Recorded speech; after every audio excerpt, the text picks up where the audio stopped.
तो आज का जो वर्कआउट था वो एक शोल्डर वर्कआउट था।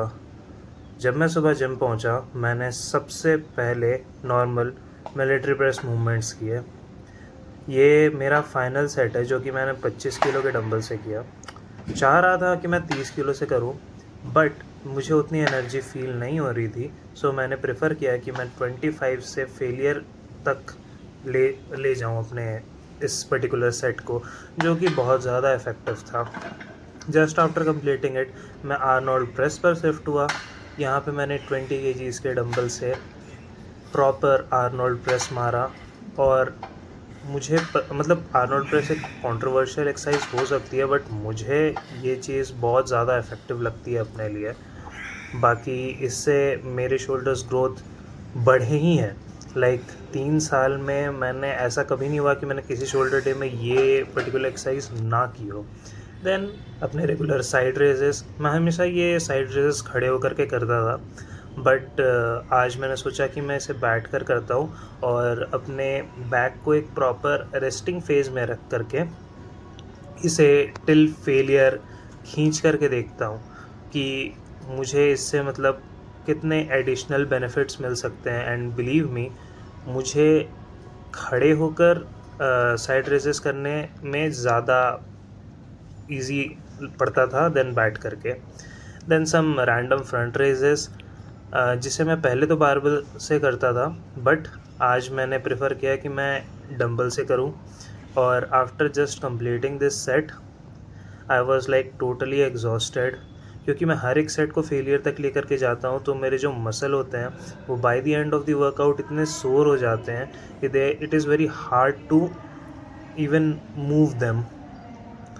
But then also it's a part of the workout, we need to grow. और ये चीज़ करनी उतनी ही इम्पॉर्टेंट है। जैसे ही ये एक्सरसाइज ख़त्म होता है, फिर मैं शिफ्ट होता हूँ अपने ट्राइसेप के वर्कआउट पे। मैंने आज ट्राइसेप का सुबह सिर्फ 2 एक्सरसाइज किए, जो कि एक स्कल क्रशर था जिसे मैंने रिकॉर्ड नहीं किया क्योंकि मैं भूल गया था काइंड। मुझे मतलब याद नहीं था कि मुझे ये करना है। फिर नॉर्मल जो ट्राइसेप पुश डाउन्स होते हैं, मैंने वो एक्सरसाइजेस पूरे किए। और मैंने आई थिंक इसमें 5 या 6 प्लेट लगाए थे, जिसमें मैंने 20 रेप्स तक मैं इजीली ले गया। और उसके बाद जितने एडिशनल गए रेप्स मैंने वो किए। फिर आफ्टर कंप्लीटिंग दिस मैं बहुत भूखा था, मैं रूम आया और so back in the room again. और अभी हम अपने दिन का दूसरा मील लेने जा रहे हैं। अभी बज रहे हैं सुबह के 8। और मैंने आज जो शोल्डर का वर्कआउट लगाया, मतलब जो फर्स्ट सेशन था मेरे शोल्डर वर्कआउट का, वो बहुत ही ज़्यादा परफेक्ट लगा। लाइक मैंने हर एक रेप को फील किया। और जो मैंने एक ट्राइसेप की एक्सरसाइज लगाई वो भी विथ स्लो रेपिटेशन, फील करके वेट को। So right now I am very happy. मैं एक अपडेट देना भूल गया था। बात ऐसी हो रही है ना कि अब मुझे ना वेट ट्रेनिंग पहले मतलब वेट ट्रेनिंग करने से पहले मुझे कोर को ट्रेन करना पड़ेगा, क्योंकि अनोइंगली अभी क्या हो रहा है कि जो हमारे जिम में 2 फैन थे, वो दोनों फैन चलना बंद हो गए हैं, जिसके वजह से जिम एक भट्टी की तरह गर्म रहता है। और जब वर्कआउट करके आप ऐप ट्रेनिंग करने जाओ तो आप इतने पसीने में भीगे रहते हो कि आप बस स्लिप होगे। अगर आप फ्लोर पे करोगे तो आप स्लिप होगे, अगर आप किसी मशीन पे करोगे तो आप स्लिप होगे, आपका ग्रिप ही नहीं होगा बॉडी पर। तो मतलब वेट ट्रेनिंग से पहले मुझे अब अपने एप्स को ट्रेन करना पड़ेगा। Like before weight training and cardio I have to train abs और my core section in an order to get a better result. So जो मेरा खाना होने वाला है वो इज़ 250 ग्राम्स ऑफ पनीर, जो कि मैश्ड है, बॉइल्ड एंड मैश्ड है। और थोड़ा सा उसमें चाट मसाला है, लाइक बहुत थोड़ा सा, हाफ और टीस्पून, और उससे भी कम बोल सकते हैं। और 2 आलू के पराठे हैं जो कि बिना ऑयल के हैं। ये बस ऐसे ही ड्राई सेका हुआ, मैंने मेस में बोल के बनवा लिया था।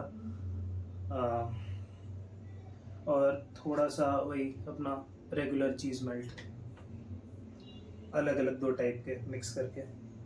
अब बहुत लोग बोलेंगे कि in order to make a good body तुम आलू के पराठे खा के बॉडी बनाओगे। तो देखो, बात बहुत सिंपल है।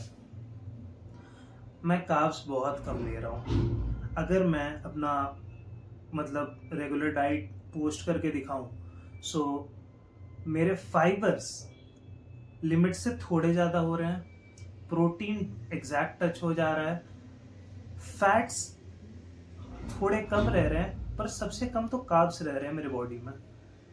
मेरा कार्ब इंटेक बहुत ही ज़्यादा कम हो गया है।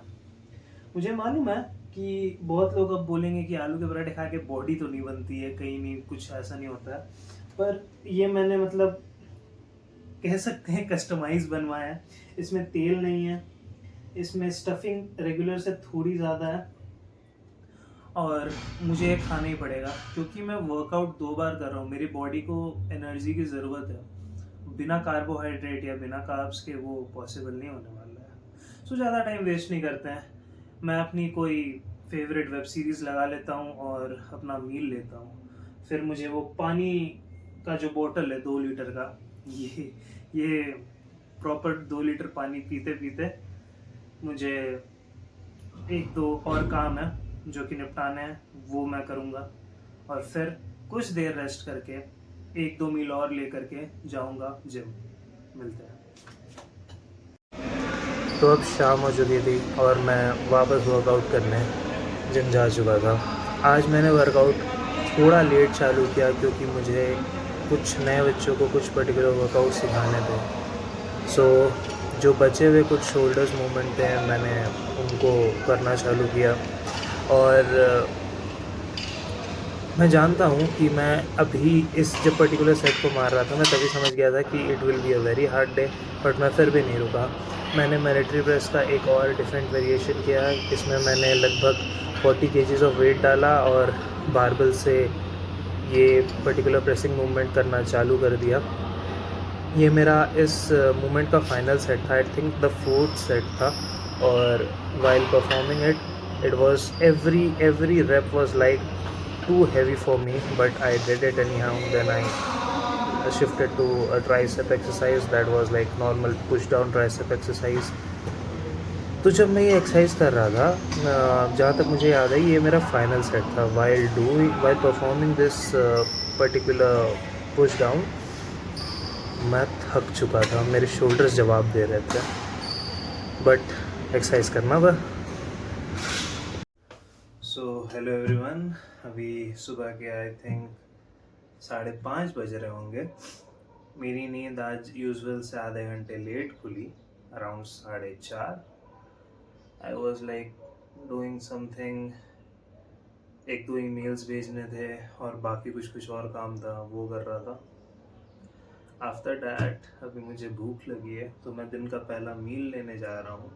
जो मेरा दिन का पहला मील है वो ये है, 1 whole apple, 1 whole mango and 1 peanut butter sandwich with the regular thing, cheese melt.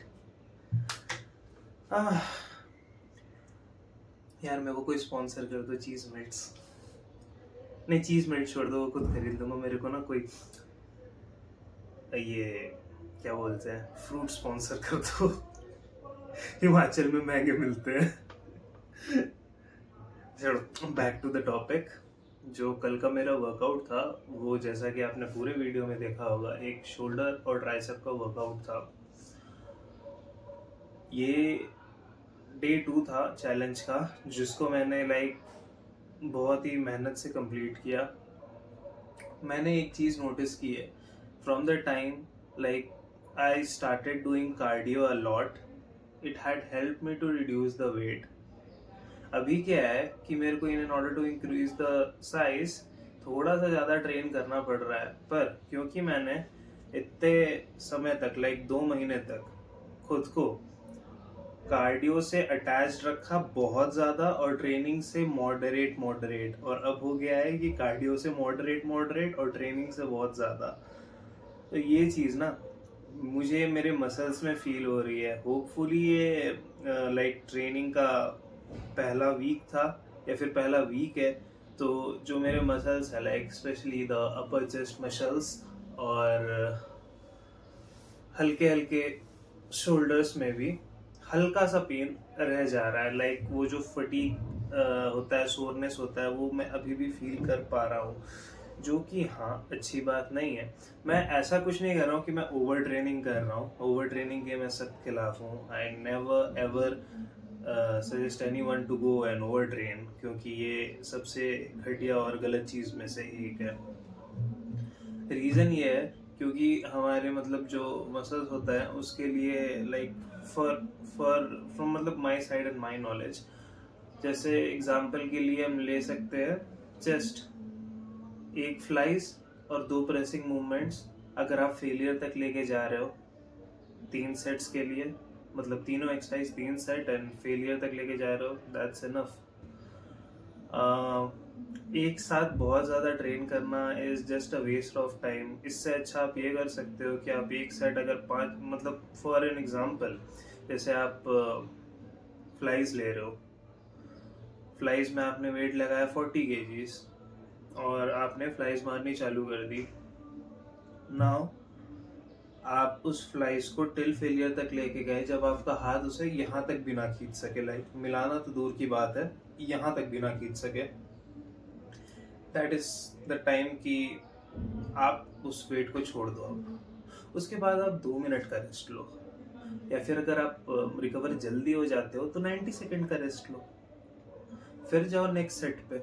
इस तरह से करके हर सेट में ऑप्टिमल रेस्ट लो, थोड़ा सा टहल लो, थोड़ा सा घूम लो, मतलब उठ करके जॉग करके जंप मत करने लगना। वो जो बहुत लोगों को मैं देखा हूँ जिम में कि बीच सेट में भी कार्डियो करना चालू कर देते, दैट इज कार्डियो ओनली, कि आप जंप करने लग रहे हो, आप कुछ भी अपनी बॉडी फ्री करने की एक्सरसाइज करने लग रहे हो, या फिर एक सेट मार के तुरंत दूसरा एक्सरसाइज का दूसरा सेट मार रहे हो और सोच रहे हो कि मैं मिक्स मारूंगा तो मेरा जल्दी खत्म होगा।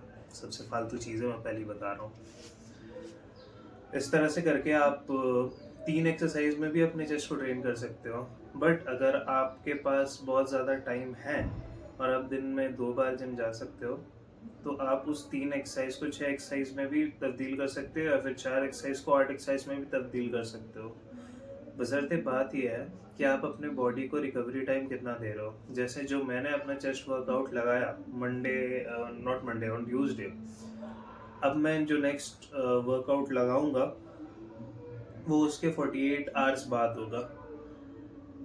अब लाइक मेरी वीडियोस अपलोड कब हो रहे हैं उस डेट से कंपेयर मत करना, क्योंकि ये जो मैं वीडियो रिकॉर्ड कर रहा हूँ ये एक्चुअली स्टॉक में पड़े रह रही हैं और इसको मैं बाद में एडिट करके अपलोड कर रहा हूँ। तो अब let's come back to the topic, जो कि मैं बोल रहा था कि इससे मतलब मुझे क्या फ़ायदा होगा या फिर किसी और को क्या फ़ायदा होगा। Like see, I work out in the morning around 6 to 8, and then I have like all the meals. I take a proper rest. I don't take naps, क्योंकि मैं बता रहा हूँ मुझे अपना स्लीप साइकिल अभी बहुत प्यारा है, मुझे उसे ख़राब नहीं करना। मुझे रात नहीं सोना, ठीक है। मुझे नहीं चाहिए कि मैं रात में जगूं, भले ही मैं दिन में काम करूं, बात खत्म। मुझे वापस से वो नाइट आउल नहीं बनना है। और बस इसीलिए मैं सुबह एक वर्कआउट लगाता हूँ 6 से 8 और शाम में एक वर्कआउट लगाता हूँ 6 से 8। ये मैं इसलिए बोल रहा हूँ क्योंकि लाइक सुबह का जो 6 से 8 होता है उसमें वही होता है कि मेरा 70% होता है वेट ट्रेनिंग, 30% कार्डियो, और सेम होता है शाम में। और जो इसमें एक्स्ट्रा टाइम बचता है जो कि मेरे वर्किंग आवर्स है जिम में, उसमें मैं दूसरों को ट्रेन करता हूँ। अब ये नए एमबीए के स्टूडेंट्स आए हैं तो कुछ उनको हो गया, कुछ ओल्ड स्टूडेंट्स हैं, कुछ पीएचडी के प्रोफेसर्स और टीचर्स हैं, उनको मैं ट्रेन कर देता हूँ कभी कभार। Like not a proper training कि मैं उनको मतलब 100% ऑफ द टाइम दे रहा हूँ, बट हाँ जितना जितना उनको सीखना होता है उतना मैं उनको सिखा देता हूँ। बाकी मेरे लाइफ का एक सिंपल सा रूल है, if you want to learn something come and ask, be that humble to come and ask. अगर मुझे कोई एरोगेंट मिलता है जिसमें मैं उसे नहीं सिखाता हूँ, मैं सच बोल रहा हूँ। अगर कोई मेरे को बहुत ज़्यादा एरोगेंट मिलता है ना, जिसको लगता है कि वो हर चीज़ सही कर रहा है, तो मैं छोड़ देता हूँ, ठीक है करो। When you will feel the pain you will surely come and then I will make you like I'm sorry, and then I will teach you like how to do it. I know it's kind of rude but this is the thing. Like जब मैंने भी gym join किया था, मैंने like कभी भी इस तरह से नहीं सोचा था कि मैं कभी किसी से पूछूंगा नहीं। मैंने पूछ पूछ के सीख सीख करके ही आज मैं यहाँ पे पहुँचा हूँ। So that's it. बाकी मैं अभी अपना मील ख़त्म करता हूँ, मुझे भूख लग रही है, और इसे खा करके आधे घंटे के अंदर मैं जिम के लिए निकलता हूँ। By 6:30 I will be in the gym and I will come back by I think 8:30 और 9। आज थोड़ा सा लेट हो गया है तो आधा घंटा वहाँ मेकअप करना ही पड़ेगा मुझे। सो मिलते हैं आपसे जिम में।